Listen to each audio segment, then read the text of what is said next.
It's hard to win in this league. We all know. Nobody knows better than we do. All right, it's hard to win. The reality is we didn't play just a great game. It wasn't the cleanest game we played, man. There was some stuff in there. However, there again, when we needed it, each unit, man, you talk about complimenting each other. You know, we get down there, we don't quite get in offense for a week. We leave them at the 2. Defense, you stick them down there. What happens, man? We talk about getting them. It's us. I didn't do anything. We did that together, man. We did that. It's us. We fight. Got to literally the last second. Dogs. We some dogs. Yeah. We are figuring out a way to win. That's what winners do. That's what we do. That's outstanding. That's 3. We said, man, 6-game season. That's number 3, gentlemen. All right, let's go get the next one. Break it out.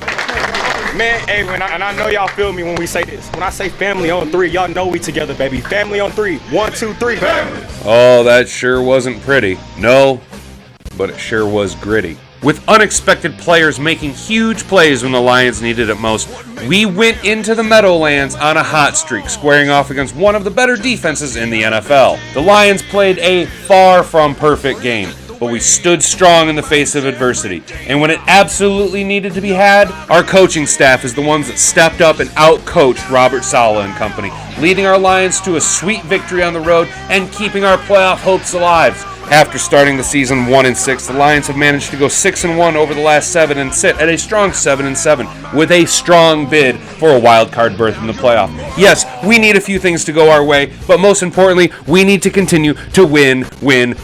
This isn't the same old Lions anymore, baby. Do you believe?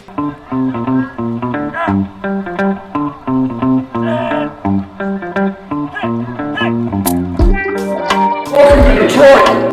Alright, hey guys, welcome back to the channel. As you know, I'm Hat and Beard. Before we get too far down the line, and if you really want to show your love and support for the Detroit Lions being the first team since the Cincinnati Bengals in 1970 to start 1-6 and turn it around and manage to stumble their way into the playoffs, do me a huge favor, go ahead and be a part of the Hat and Beard gang by liking this video, subscribing to the channel, and ringing the bell so that you never miss out on any notifications. Now that that's out of the way, let's get into the fun stuff, fellers. Our offense and defensive lines were able to control the line of scrimmage 99% of the game, giving us the advantage as well as winning the turnover battle. This was probably the most satisfying win in the Dan Campbell era, right? We didn't play a perfect game. We didn't have things go our way the entire time. We weren't in control from start to finish. We had bad penalties keep popping up. We had a couple of drop passes here or there. Our running game wasn't necessarily able to establish itself, and Jared Goff didn't do what Jared Goff has been doing at home. As we know, Jared Goff doesn't necessarily play on the road as well as he does at home. Our offense went up against a buzzsaw of a defense, okay? The Jets are a top 5 defense, easily, with one of the most productive young defensive lines and a shutdown corner in Sauce Gardner. Once again, our secondary proved to be our Achilles heel. We gave up big plays when we needed to not give up big plays, and unfortunately, we made Zac Wilson look way better than he should have looked. We know that our secondary is the weakest part of our defense. It's the weakest part of our defense, and we know that though, but luckily our defensive line is able to kind of make up for the shortcomings of our secondary. We had bad penalties that 1, 2, 3 years ago would have absolutely broken the momentum of the game, would have sent our team spiraling into a tizzy, and we wouldn't have been able to come out of it. But because we have mentally strong players that Brad Holmes has drafted, that Brad Holmes and Dan Campbell know embody the goal that they have in mind. They have this idea of what they want to do, and you just got to follow them, man. Everyone's bought into it now, and you're seeing the results over the last 7 weeks, man. We are 6-1 over the last 7, and that's amazing. But when it mattered most, you guys, we didn't give up. We didn't fold like the old Lions did. Other players, guys stepped up that needed to make plays when plays were available. James Houston has been on an absolute tear. Welcome back, Romeo Okwara with 2 huge sacks. John Kaminsky continues to be the unsung hero of our defense, who can play both inside and outside on the edge position, giving a lot of diversity and a flexibility to our defensive line that we didn't have in years past. Khalif Raymond finally got his punt return for a touchdown. He's been very electric in the punt return game all year for us. Very underrated punt returner, and he finally was able to take one back to the house, and that was our advantage the whole game. If it hadn't been for that touchdown early on, I don't think the momentum of the game would have gone in our favor, and I think the Jets would have possibly pushed us to an early lead and made us play a little bit of catch-up. And you're seeing the trust that players have in one another, that the coaching staff has in the players. Because on that touchdown pass to Brock Wright, there's two things I want to talk about right quick about that touchdown pass. Number one, Brock Wright had a huge drop early on in that game, but they felt confident enough to go back to him and let him make a play, and he made a huge play. A huge play that my second point is, I'm telling you fellas, I'm telling you TJ Hawkinson, just fanboys, TJ Hawkinson would have dropped that ball. TJ Hawkinson would have dropped the ball. He would have stumbled. He wouldn't have gone 58 yards to the house on a 4th and 1 when the play absolutely had to be made, when the lights were brightest,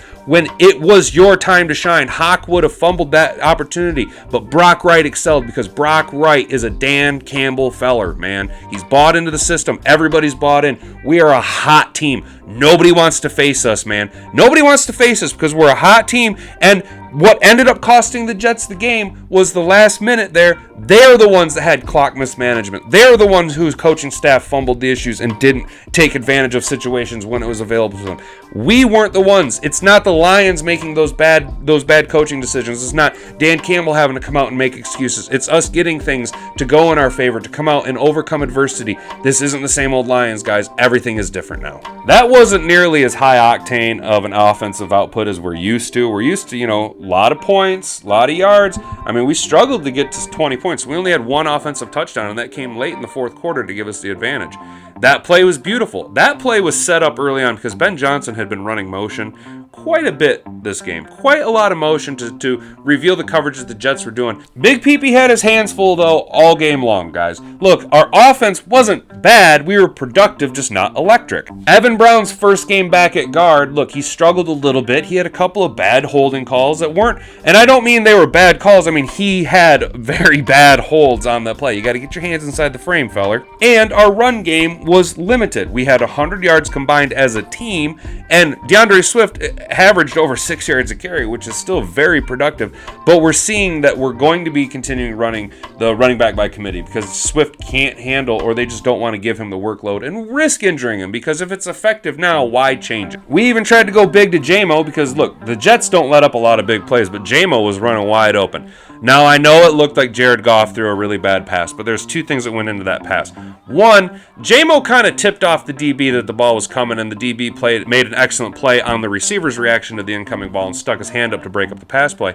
And two, a lot of eyewitness accounts coming out of MetLife Stadium said that they've never seen a ball just drop mid-flight like that. So there was an element of wind there that contributed to Jared Goff, because we guys know Jared Goff doesn't throw necessarily the tightest, strongest spiral. He has a little bit of wobble on his pass, but it still was beautiful to see them. We're taking shots. We're going to take shots with J-Mo. So every defense now has to be prepared. They can't just focus on St. Brown in the middle in our run game. They now know we're going to take shots with J-Mo. J-Mo will get open. Not can J-Mo get open. J-Mo will get open on your defense, and we will take a shot at him. So defenses now have to be ready for it, and this is what we've been waiting for all season long, was that deep over-the-top threat that can just take the top off of defense, and now J-Mo is here. But look, guys, in the end, our offense was able to do enough. Jared Goff, who was very turnover prone in the first half of the year, committed no interceptions. Through no interceptions, no fumbles, our offensive line continues to show dominance. Jared Goff wasn't sacked at all. He had a tremendous amount of time to sit in the pocket and do what Jared Goff wanted to do, to dissect the defense and go through his reads. Yeah, it could be said that if Quinnen Williams was playing, things would have been differently, but ifs and buts are candies and nuts, and guess what? We're on our way to having ourselves a merry little Christmas. Defensively, fellas, in the last 5-6 weeks, we've really turned it around. I've been kind of saying the past few weeks that we've been able to bottle up the run game thanks to, Aleem McNeil and Isaiah Buggs, and even, Aiden Hutchinson, for as flash of a pan player as he was in the pass rush presence that he is, he's actually been like a dominant run defender. His ability to read the defense and collapse the line of scrimmage down and bottle up the play is just, it's unparalleled, which is why he should be still in contention for Defensive Rookie of the Year. Sauce Gardner didn't have an interception against us. The Jets defense wasn't able to take the ball away from us or get sacks on us. Our defense, however, had a perfectly, it couldn't have been scripted any better. Right on the first possession of the second half, Jerry Jacobs, the unsung defensive back hero of our entire defense, comes and makes a beautiful interception. Just takes the pass right out of the air. It's like he lured Zac Wilson to throw. It's like he just baited him, man. It was so beautiful. And our defensive line, we had 10 knockdowns on the QB and 4 sacks, 2 of whom came off of Romeo Okwara that everybody's left Romeo for dead because he blew out his Achilles last year. We've been all assuming that Romeo Okwara is just going to be a cap space casualty and get cut, and that may still be because of the emergence of other young players. But how nice is it to have Romeo Okwara come back and just drop 2 huge sacks in a big game at meaningful times? You then add in the emergence of James Houston, who's now chasing Hutch's sack total as a rookie. Hutch has, 7.5, and now James Houston has 5 sacks. Yeah, 5 sacks. John Kaminsky coming in playing huge downs, making huge plays when we need it most. Everyone's buying into it. Yes, our defense isn't the greatest. It's not the best. It's not going to be the best. Our secondary isn't the strongest that it could be. Mind you, we've been missing Tracy Walker since week 3. Okay, we put a lot of pressure on rookies to make plays. And yes, they are making plays. But no, we're not the best defense in the league. We have an aggressive pass rush. We have a good front 4, a solid front 7 that can make up for a lot of deficiencies on the back end, but our back end's still going to be taken advantage of when you're rolling out Will Harris, when you're rolling out Amani Aruwariye. Even Jeff Brokuda isn't necessarily where he needs to be, again, limited by injuries, but our secondary is leaky. Our front 4, though, can cover up a lot of the deficiencies, but we're going to give up plays. It's going to happen. Look, Zac Wilson is not a good quarterback, and he was able to light us up on a couple of deep balls. We give up deep passes. It is what it is, man. Unfortunately for the other team, though, that doesn't matter because we make enough plays when the plays are there to be made. Our offense executes when it needs to happen, and when the clock reads 0, our team has more points than yours, and that means a W. That's why we're 7-7. That's why we're making a big push, because the fans, the players, the coaching staff, the front office, top to bottom, everybody believes in one another and everybody's bought in. Guys, it feels so good to have 7 wins when Vegas said we were only going to win 6. I didn't think that was right, and I know that I didn't believe in the Lions after the first 4 or 5 weeks, that I was Mr. Roll Out the Tanks, that I was starting to criticize Dan Campbell harder than most people. I didn't believe in Aaron Glenn, but now I do, and I can do that because they've showed me. They have changed, so I can change. If they can grow, then you can grow. If eyes can change, then yous can change. It just feels good to be winning, fellas. Make sure that you just take your nuts out and you plop them on the table today at work. It's no reason to be ashamed of being a Lions fan now, guys. It feels good. It feels nice to be piling up win after win after win and have this start to be the expectation, not just the outlying situation where, oh, hey, we managed to win. It feels nice having the top 5 pick not be earned by us and have our team be playing meaningful games in December. I can't wait for the Christmas Eve matchup against Carolina and us just to continue to blow out teams and to smash teams and to show the NFL that the Lions are legit, because I think we can win this one coming up, fellas. I really do. It's going to be a tough one, but it ain't going to be tougher than the Jets. We can handle this. It was a great win, fellas. It was a great win. I hope y'all have a banging rest of your week. Make sure to like and subscribe to the channel. Check out my shorts as they come out. Tell your friends to check out my channel if they're a Lions fan. If they don't believe, get on the hype train. Become part of the Hat and Beard gang while this thing's still young and growing, because just as the Lions continue to ascend, we're going to continue to ascend, and I'm so happy that you guys are here with me. Try and have a wonderful rest of your week. We'll catch you guys in the next one. Peace. Time to 23 Skidoo. Or should I say 69 Skidoo.